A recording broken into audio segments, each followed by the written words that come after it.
n'iwacu nta kibazo.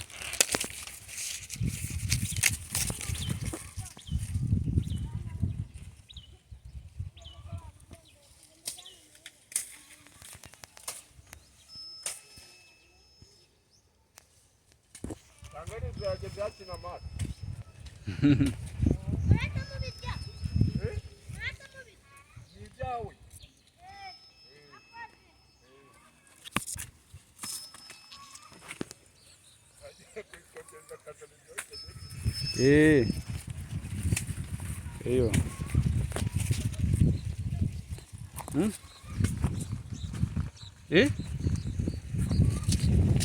Nahinze nguramwe ngo ugiye kwanza kujyana umuntu kwa muganga.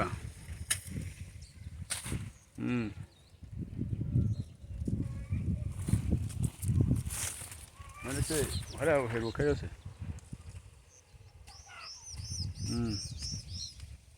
Kavura.